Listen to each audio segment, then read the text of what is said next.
வணக்கம். வல்லினம் மிகும் இடங்கள். ஒரு வல்லினம் மிகும் இடங்கள் நம்ம தெரிஞ்சுக்கிட்டது எவ்வளோ அவசியம் அப்படின்னா, இந்த வாக்கியத்தை படித்து பாருங்கள். ஒரு தந்தை தனது இறுதி காலத்தில் தனது மகன் மற்றும் மகளுக்கு எழுதிய உயிலில் கடைசி வரிகள், என் சொத்துக்கள் அனைத்தும் மகனுக்கு போக மகளுக்கு அப்படின்னு எழுதிட்டார். இது ஒரு வழக்காடு மன்றத்துக்கு இந்த உயில் போயிட்டு அவங்க என்ன சொல்கிறாங்க, மகனுக்கு போக மகளுக்கு அப்படின்னு அவர் எழுதியிருக்காரு. அப்போ முழு சொத்துக்கும் மகனுக்கு போகன்னு எழுதிட்டு மகளுக்கு எதுவும் இல்லைன்னு எழுதுறதுக்குள்ளே இறந்து போயிட்டாரு அப்படிங்கிற மாதிரி ஒரு வழக்கு போயிருக்கு. அப்போ அங்கே ஒரு தமிழ் அறிஞர் என்ன சொல்லியிருக்காரு, இல்லை அவர் எழுத வேண்டிய அர்த்தம் வேற, அவர் முற்றுப்பட்டு தான் இதை எழுதியிருப்பார். இந்த இடத்துல நமக்கு என்னன்னா, ஒரு ஒற்றுப்பிழை, ஒரு வல்லினம் மிகுந்திருந்தால் இதுக்கான பொருள் வேற அப்படின்னு சொல்றாரு. அப்போ அங்கே அந்த வழக்காடு மன்றத்தில் இருந்தவங்க என்ன கேட்குறாங்க, எந்த இடத்துல என்ன ஒற்று வரணும், எப்படி அந்த பொருள் வரணும்னு கேட்கும்போது அந்த தமிழறிஞர் என்ன சொல்றாரு, என் சொத்துக்கள் அனைத்தும் மகனுக்கு போக, இங்கே ஒரு இப்பு எழுதியிருந்தா, அந்த எழுத்து போட்டிருந்தா மகளுக்கு அப்படின்னா அதுக்கான அர்த்தம் என்னன்னா, என் சொத்துக்கள் அனைத்தும் மகனுக்கு போக, அவன் எடுத்துக்கொண்டது போக மீதி மகளுக்கு அப்படிங்கிற பொருள்படும். இந்த இப்பு இங்கே போடாமல் இருந்தால் அதுக்கான பொருள் என்னன்னா, என் சொத்துக்கள் அனைத்து மகனுக்கு போக, அனைத்து சொத்து மகனுக்கே போயிடும், மகளுக்கு ஏதுமில்லை அப்படிங்கிற பொருள். அந்த அடிப்படையில் இந்த வல்லினம் மிகும் இடங்கள் நமக்கு அறிந்து கொள்ள வேண்டியது மிகவும் அவசியமாகிறது. அடுத்து இந்த தொடரை கவனிங்க. செம்மலை தின்றான் அப்படின்னா இதுக்கான பொருள் சிவந்த மலையை தின்றான் என்ற பொருள்.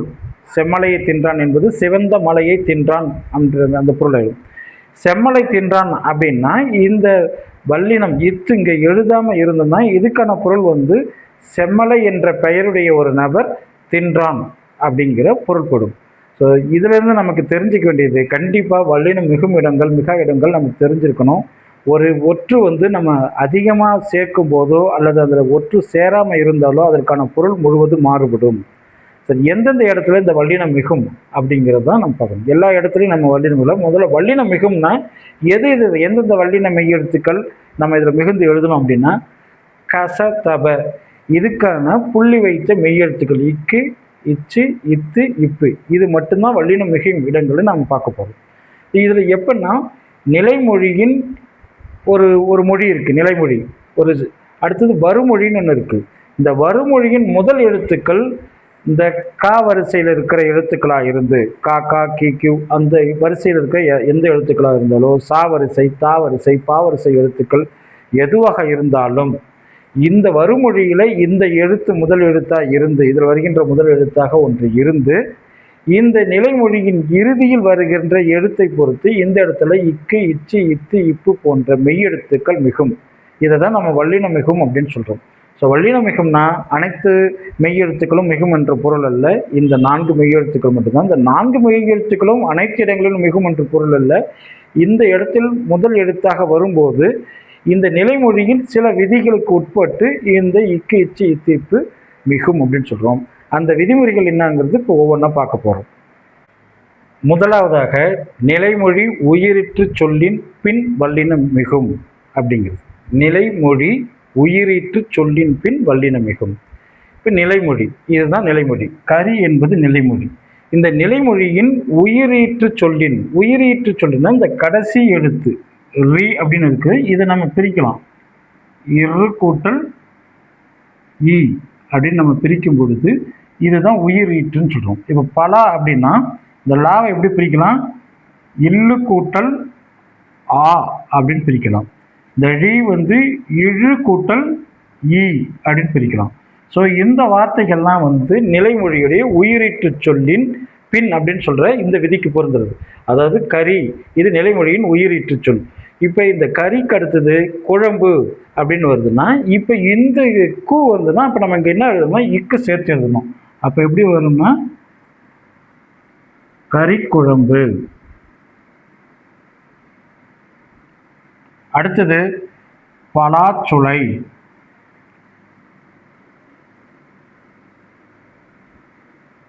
அடுத்தது வழித்தடம்.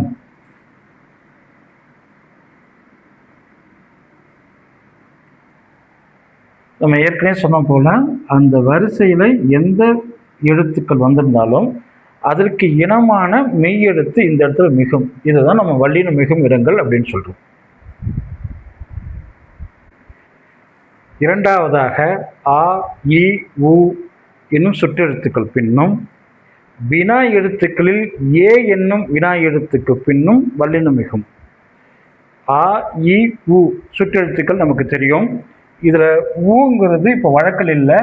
ஒருவேளை அது செய்யுள்ள கேட்டிருந்தாலும், உதாரணத்திற்கு உதுகான் அப்படின்னா அந்த இடத்துல இக்கு வரணும். ஊங்கிற எழுத்துக்கு அடுத்தது உதுகான் அப்படின்னா இக்கு மெய் எழுத்து சேரும். அதுக்கு அடுத்தது வினா எழுத்துக்கள் நம்ம நிறைய படிச்சிருப்போம். அதில் ஏ அப்படிங்கிற வினா எழுத்துக்கு மட்டும் அதன் பின் மட்டும் வல்லினம் மிகும். உதாரணத்திற்கு ஆ கூட்டல் பையன் அப்பையன், ஏ கூட்டல் செடி எச்செடி என வல்லினம் மிகும். அதே போல இந்த சுட்டு திரிவுன்னு சொல்றோம் இல்லையா, அந்த, இந்த, எந்த, இந்த சொற்களுக்கு பிறகும் வல்லினம் மிகும். எந்த கடை என வல்லினம் மிகும். அதே போல அங்கு, இங்கு, எங்கு இதற்கு பின்னும் வல்லினம் மிகும்.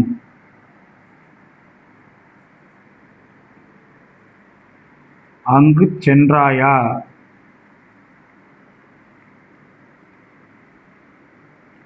வல்லினம் மிகும்.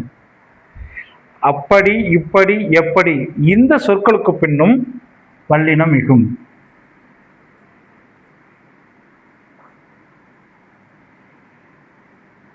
இப்படி கடந்து செல்,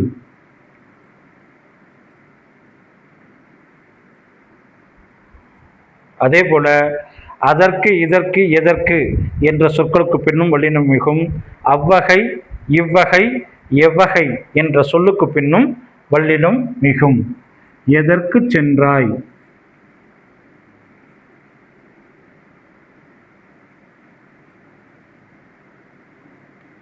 வல்லினம் இந்த இடத்துல மிகும். எதற்கு சென்றாய். எவ்வகை பையன், வல்லினம் மிகும். எவ்வகை இந்த இடத்துலையும் வல்லினம் மிகும். அதனால ஆ, இ, உ சுற்றெழுத்துக்கள் பின்னும் ஏ என்ற வினா எழுத்து பின்னும் வல்லினம் மிகும். அதே போல இந்த வார்த்தைகள் அந்த, இந்த, எந்த, அங்கு, இங்கு, எங்கு, அப்படி, இப்படி, எப்படி, அதற்கு, இதற்கு, எதற்கு, அவ்வகை, இவ்வகை, எவ்வகை இந்த சொற்களுக்கு பின்னும் வல்லினம் மிகும். இரண்டாம் வேற்றுமை, நான்காம் வேற்றுமை விரிப்பின் வல்லினம் மிகும். அதாவது இரண்டாம் வேற்றுமை அப்படின்னா நமக்கு தெரியும், ஐ வருவது இரண்டாம் வேற்றுமை. ஐ, ஆல், கூ, இன்னது, கண் அப்படிங்கிறது வேற்றுமை உருபு. இப்போ நூல் படி அப்படிங்கிறது இரண்டாம் வேற்றுமை தொகை. நூல் படி அப்படின்னு சொன்னால் அது இரண்டாம் வேற்றுமை தொகை. தொகை அப்படிங்கிறது தொக்கி நிற்பது. ஐங்கிறது நூலை படிங்கிறது போல நூல் படின்னு சொல்லியிருக்கோம். அதனால் ஐ அங்கே தொக்கினா மறைந்து வருவது. ஐ மறைந்து வந்ததால் அது இரண்டாம் வேற்றுமை தொகை. அதையே விரிவாக சொல்லணும்னா நூலை அப்படின்னு இங்கே இரண்டாம் வேற்றுமை உருபு வந்துருச்சு அப்படின்னா நூலை படி அப்படின்னு இரண்டாம் வேற்றுமை விரியின் பின் இது மாதிரி விரிவாக வந்துச்சுன்னா இரண்டாம் வேற்றுமை விரிவின் பின் வல்லினம் மிகும். அப்போ எழுதணும்னா நூலை படி, இந்த இடத்துல இப் மிகும். நூலை படி வல்லினம் மிகும். அதே போல் நான்காம் வேற்றுமை விரி. நான்காம் வேற்றுமையுடைய உருவு கூ. இந்த கூ இங்கே வார்த்தையிலே வந்துருச்சு, நிலைமொழியில் நமக்கு இருக்கு அப்படின்னா ஊருக்கு செல் அப்படின்னு எழுதணும். அங்கேயும் வல்லினம் மிகும். ஊருக்கு செல். இரண்டாம் வேற்றுமை மற்றும் நான்காம் வேற்றுமை விரியின் பின் வல்லினம் மிகும். அடுத்தது ஆறாம் வேற்றுமை ஏழாம் வேற்றுமை தொகையின் பின் வல்லினம் மிகும். இங்கே விரி, இங்கே தொகை. தொகைனா தொக்கி நிற்பது. இப்போ ஆறாம் வேற்றுமை அது அப்படின்னு நம்ம சொல்லுவோம். ஆறாம் வேற்றுமை இருப்பு அது. இங்கே புலியின் அது தோல். இந்த இடத்துல தொக்கி தான் வந்திருக்கு, மறைஞ்சு தான் வந்திருக்கு. ஆனாலும் நம்ம இந்த தொகையை நம்ம எழுதும்போது புலித்தோல் அப்படின்னு தான் எழுதுவோம். புலித்தோல். அதே போல அரசு குடி பிறந்தார் அப்படின்னு இருக்கிறதுல அரசு குடி பிறந்தார் இந்த இடத்துல வல்லினம் மிகும். அரசு குடி பிறந்தார்.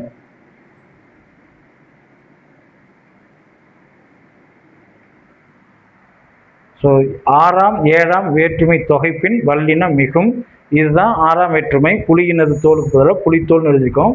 இங்கே அரசு குடிக்கண் பிறந்தார், இந்த இடத்துல கண் அப்படிங்கிற வேற்றுமை உருவு இருக்குது. அரசு கண் பிறந்தார்ங்கிறதுல அரசு குடி பிறந்தார், அரசு குடிக்கண் பிறந்தாருக்கு பதிலாக அரசு குடி பிறந்தார். இந்த இடத்துலையும் வல்லினம் மிகும். அப்போ வல்லினம் எங்கே மிகும் அப்படின்னா 6ஆம் வேற்றுமை தொகைக்கு பின் வல்லினம் மிகும்.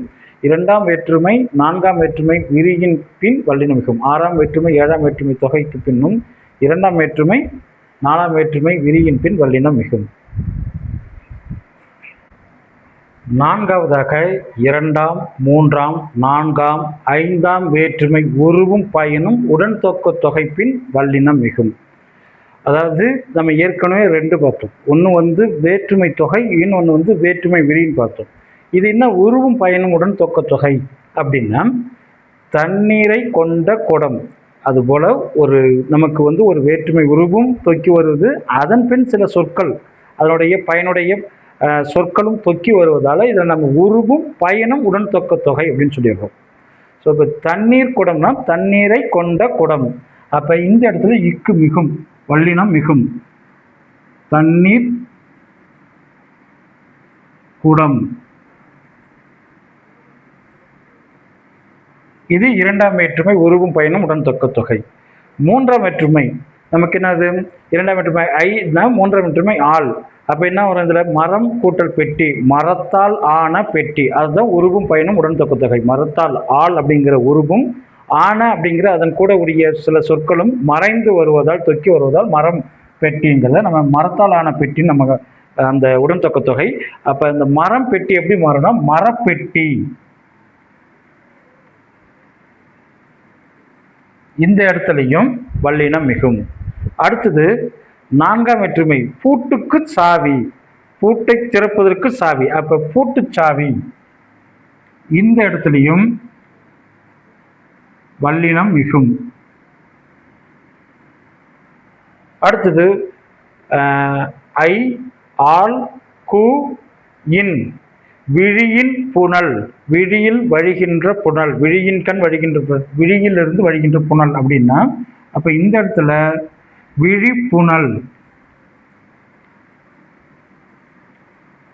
என வல்லினம் மிகும். 2ஆம் வேற்றுமை 3ஆம் வேற்றுமை 4ஆம் வேற்றுமை 5ஆம் வேற்றுமை உருவும் பயனும் உடன் தொக்க தொகைப்பின் வல்லினம் மிகும். 5ஆவதாக பண்புத்தொகை இரு பெயரொட்டு பண்புத்தொகைப்பின் வல்லினம் மிகும். பண்புத்தொகை நமக்கு தெரியும். இப்போ பண்புத்தொகை பச்சை கூட்டல் பட்டு, இந்த இடத்துல வல்லினம் மிகும். பச்சை பட்டு, வல்லினம் மிகுந்து பச்சை பட்டு. அடுத்தது இரு பெயரட்டு பண்புத்தொகை, இதுவும் நமக்கு தெரியும். அதாவது 2 பெயர்கள் இருக்கும், அதில் ஒன்று பொது பெயர், இன்னொன்று சிறப்பு பெயர். இப்போ பொது பெயர் பாம்பு என்பது பொது பெயர். அந்த பாம்பு வகையில் எந்த வகை பாம்பு அப்படிங்கிறது சாரை பாம்பு. இதுதான் நம்ம இரு பெயரட்டு பண்பு தொகைன்னு சொல்கிறோம். அப்போ இது மாதிரி ஒரு பொது பெயரும் ஒரு சிறப்பு பெயரும் இணைந்து வருகின்ற இரு பெயரட்டு பண்பு தொகையிலையும் வல்லினம் மிகும். அப்போ இது எப்படி எழுதணும்னா சாரை பாம்பு வல்லினம் மிகும். அதே போல் பூ என்பது பொது, மல்லிகை என்பது சிறப்பு. அப்போ ஒரு பொது பெயர் ஒரு சிறப்பு பெயர் இரண்டும் சேர்ந்து வருகின்ற இந்த இரு பெயரட்டு பண்பு தொகையில் வல்லினம் மிகும். மல்லிகை பூ. இந்த இடத்தில் அதாவது பண்பு தொகை இரு பெயரட்டு பண்பு தொகை பின் வல்லினம் மிகும். அதாவது ஊமை தொகையில் வல்லினம் மிகும், சில உருவகத்தில் வல்லினம் மிகும். முதல்ல ஊமைனா என்ன, உருவகம்னா என்ன, இதுக்கான வேறுபாடு என்ன? அதாவது கண் என்பது ஒரு பொருள், ஒரு உறுப்பு. அதை சிறப்புப்படுத்த வருவது மலர். இவ்வாறாக எது சிறப்புப்படுத்த வருகிறதோ அது முதலாவதாக வந்து, எது உறுப்போ அல்லது பொருளோ அது இரண்டாவதாக இருப்பது ஊமை, மலர், கண். அதுக்கடுத்தது இது கை என்பது உறுப்பு, அதை சிறப்புப்படுத்த வருவது தாமரை. இவ்வாறாக தாமரை கை அப்படின்னு வருவது ஊமை. உருவகம் என்பது அந்த பொருள் முதலிலும் நம்ம சிறப்புப்படுத்துவதை இரண்டாவதாக வந்தால் அது உருவகம் சொல்கிறோம். உதாரணத்திற்கு வாய். வாய் என்பது உறுப்பு. அது எவ்வாறாக இருப்பதாக சொல்கிறோம்? பவளம் போன்று இருப்பதாக சொல்கிறோம். அப்போ இது வந்து உருவகம் தான். ஊமைக்கும் உருவகத்துக்கும் உள்ள வேறுபாடு. இப்படி இருந்தால், அதாவது ஒரு சிறப்பு ப்ளஸ் வந்து ஒரு பொருளோ அல்லது உறுப்போ இருந்ததுன்னா அது வந்து ஊமை. முதல்ல வந்து உறுப்பு பொருளோ இருந்து பிறகு அதை சிறப்புப்படுத்த வர சொற்கள் வந்ததுன்னா அது உருவகம். ஸோ இது சில உருவகத்தில் வல்லினம் மிகும். அனைத்து ஊமை தொகையிலும் வல்லினம் மிகும். இப்போ மலர் கூட்டல் கண், மலர்கண், இந்த இடத்தில் வல்லினம் மிகும், மலர்கண். தாமரை கை, தாமரை கை. அடுத்தது தமிழ் தாய், இந்த உருவகத்தில் வல்லினம் மிகும், தமிழ் தாய். வாய்ப்பவளம், இந்த உருவகத்திலையும் வல்லினம் மிகும், இந்த உருவகத்திலும் வல்லினம் மிகும். சில உருவகத்தில் வல்லினம் மிகும். அனைத்து ஊமை தொகையில் வல்லினம் மிகும். ஏழாவதாக ஓரெழுத்து ஒரு மொழி பின் வல்லினம் மிகும். தமிழில் இருக்கிற அந்த 42 ஓரெழுத்து ஒரு மொழிக்கு பின் எப்பொழுதும் வல்லினம் மிகும். தீக்கூட்டல் சுடர், தீச்சுடர், இந்த இடத்துல வல்லினம் மிகும். அதே போல பூக்கூட்டல் கூடை, பூக்கூடை, இந்த இடத்திலும் வல்லினம் மிகும். எட்டாவதாக ஈறுகட்ட எதிர்மறை பெயரச்சம் பின் வல்லினம் மிகும். எதிர்மறை பெயரச்சம், முதல்ல பெயரச்சம் அப்படின்னா என்னன்னா, அதாவது அழியாத புகழ். இந்த இடத்துல ஒரு பெயரை கொண்டு ஒரு எச்சம் முடியுது. இந்த இடத்துல பெயரை வைத்தால் மட்டும்தான் அந்த சொல் வந்து நிறைவடையும் அப்படின்னா அது பெயரச்சம் அப்படின்னு சொல்றோம். அழியாத புகழ். ஆனால் இந்த அழியாதல இந்த தா வந்து கடைசி இருக்கிற அந்த ஈறு வந்து மறைஞ்சு அல்லது கெட்டு போய் அழியா அப்படின்னா அது எதிர்மறை பொருளை தெரியுது. அழியாத அப்படிங்கிறது எதிர்மறை பொருள். அப்போ ஈறு கெட்ட, இது போல அழியாத, ஓடாத அப்படிங்கிற அந்த கடைசி எழுத்து கெட்ட, ஈறு கெட்ட எதிர்மறை பெயரச்சம் பின் வல்லினம் மிகும். அழியா புகழ் அப்படிங்கும்போது இந்த இடத்துல வல்லினம் மிகும். அழியா, அழியா புகழ். அதே போல ஓடா குதிரை, வல்லினம் மிகும்.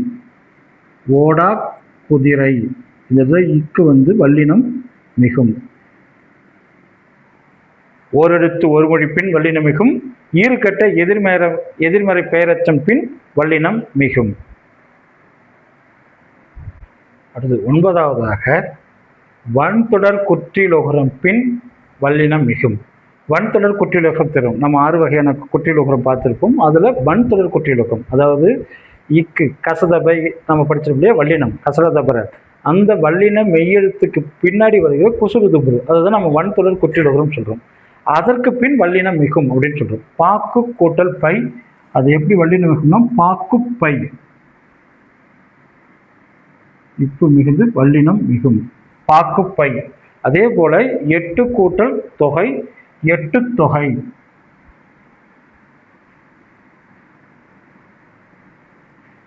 8 தொகை வல்லினம் மிகும்.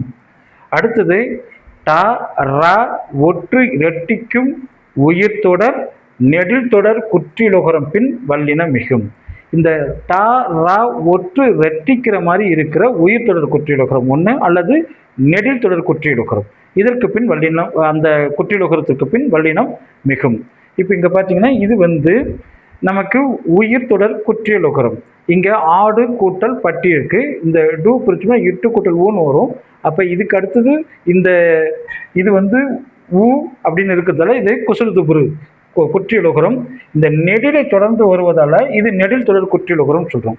இப்போ இந்த ஆடு கூட்டல் பட்டி எப்படி வரும்னா, நமக்கு குற்றியலுகரத்துக்கு பின் ஆட்டுப்பட்டி, அதுதான் இந்த ட ர ஒற்று ரெட்டிக்கும்னு சொல்கிறோம். இந்த இடத்துல வந்து இந்த இட்டு வந்து ரெட்டிச்சு தான் ஆட்டுப்பட்டி அப்படின்னு மாறுது. இந்த இடத்துல வல்லினம் மிகும். அதே போல் இது வந்து உயிர்த்தொடர் குற்றியலுகரம். நமக்கு இந்த கிணறு அப்படிங்கிறது இந்த ரூ குறிச்சுன்னா நமக்கு தெரியும், இது வந்து குற்றியலுகரம். இந்த இந்த பிரிச்சோம்னா இன்னும் கூட்டல் ஊன்னு வரும். அப்போ இது உயிரெழுத்தை தொடர்ந்து வருகின்ற குற்றியலுகரத்தில் நம்ம உயிர் தொடர் குற்றியலுகரம்னு சொல்கிறோம். கிணறு கூட்டல் தவளை, இது எப்படி மாறும்னா கிணற்று தவளை, கிணற்று. அப்போ இந்த டா ரா ஒட்டு இங்கேயும் ரெட்டிக்குது.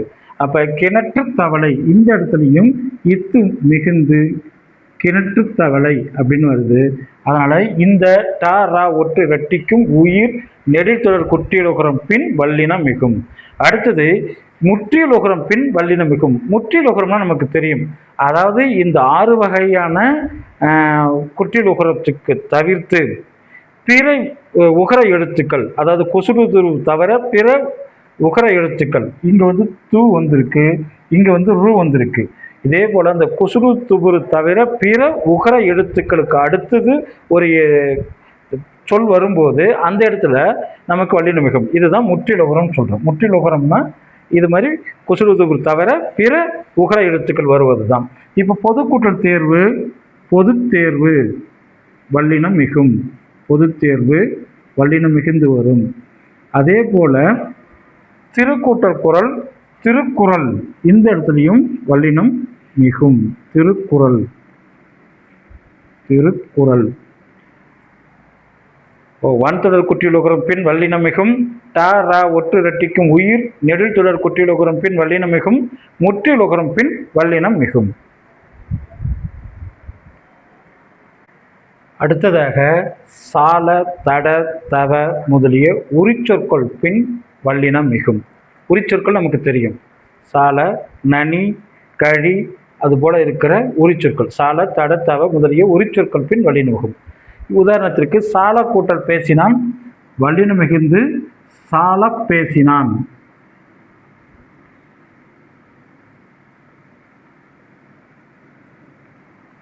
தவ கூட்டல் சிறிது தவச்சிறியது.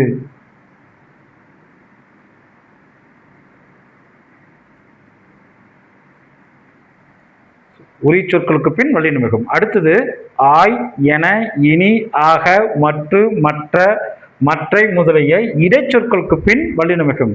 இது உரிச்சொல், இது இடைச்சொல். இடைச்சொற்களுக்கு பின்னும் வல்லினம் மிகும். உதாரணத்திற்கு என கூட்டல் கூறினான், என கூறினான் வல்லினம் மிகும், என கூறினான். அடுத்தது இனி கூட்டல் காண்போம், இனி காண்போம், இங்கேயும் வல்லினம் மிகும்.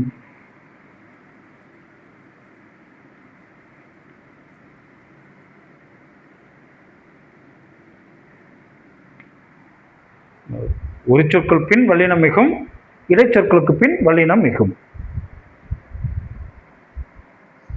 அடுத்ததாக இகர ஈற்று செய்தி எனும் எச்சம் பின் மிகும். அது என்ன செய்தி எனம்? அதாவது நம்ம என்ன செய்தோம் அப்படிங்கிறதுக்கு பின் அந்த எச்சம், அதாவது இது ஓடி போனான், தேடி சென்றான், இது நம்ம வினை எச்சம் சொல்லுவோம். அந்த வினை எச்சம் தான் இகர ஈற்று செய்தி என்னும் எச்சம் பின் மிகும். அப்போ ஓடி போனான், நம்ம என்ன செய்தோம்? ஓடணும். அப்போ ஓடி போனான், இந்த எச்சத்துக்கு பின் வல்லினம் மிகும், ஓடி போனான். அதே போல தேடி சென்றேன், இங்கேயும் வல்லினம் மிகும், தேடி சென்றேன்.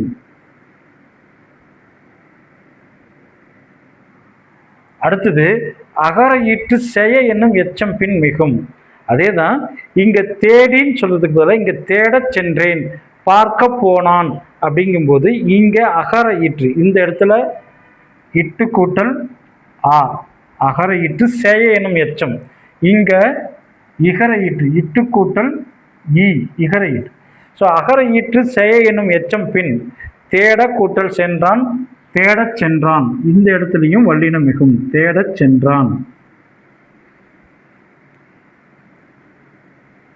அடுத்தது பார்க்க போனான், இங்கேயும் வல்லினம் மிகும், பார்க்க போனான்.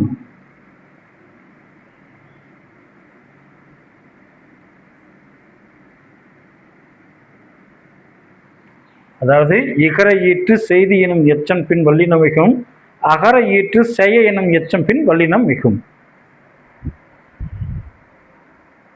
அடுத்து 8, 10 என் பெயர் பின் வல்லினம் மிகும்.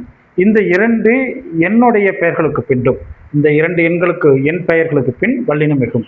உதாரணத்துக்கு 8 கூட்டல் தொகை 8 தொகை வல்லினம் மிகும்.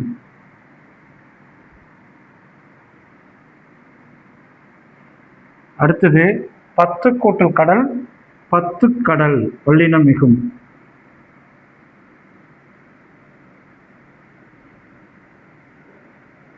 அடுத்தது 10 கூட்டல் பாட்டு 10 பாட்டு, இங்கேயும் வல்லினம் மிகும்.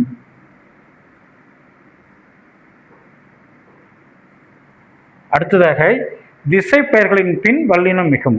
எங்கெல்லாம் திசை பெயர்கள் வருதோ அதற்கு அடுத்து வர சொற்களுக்கு இடையில் வல்லினம் மிகும். கிழக்கு கூட்டல் பகுதி கிழக்கு பகுதி.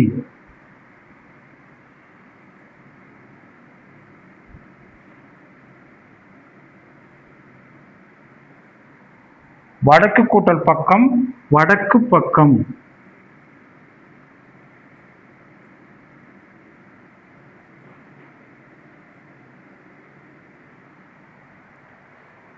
இதுவரைக்கும் வல்லினம் மிகு இடங்கள் நம்ம பார்த்துருக்கோம். அதாவது இப்போ இருக்கிற தற்பொழுது இருக்கிற பள்ளி பாடப்புத்தகம், அதற்கு முன்பு இருந்த பள்ளி பாடப்புத்தகம், அதற்கு முன்பு இருந்த பள்ளி பாடப்புத்தகம், இதை அனைத்தையும் தொகுத்து நம்ம இதில் கொடுத்துருக்கோம். இது அனைத்தையும் நம்ம படித்தாவே வல்லினம் மிகு இடங்கள் அனைத்தையும் நம்ம படித்ததுக்கு முழுமை பெறும். இதில் வல்லினம் மிகு இடங்கள் பார்த்துருக்கோம். அடுத்தது நம்ம வல்லினம் மிகா இடங்கள் பார்த்துருக்கோம். இதை அடிப்படையாக வைத்து எப்படி இந்த ஒற்றுப்பிழை சந்திப்பிழை இல்லாமல் இந்த தொடரை நம்ம எழுதுவது படிப்பது அல்லது இதை சார்ந்து வரும் அந்த வினாக்களுக்கு நாம் எப்படி விடையளித்து மதிப்பெண் பெறுவது என்பதை பற்றி பார்ப்போம். நன்றி.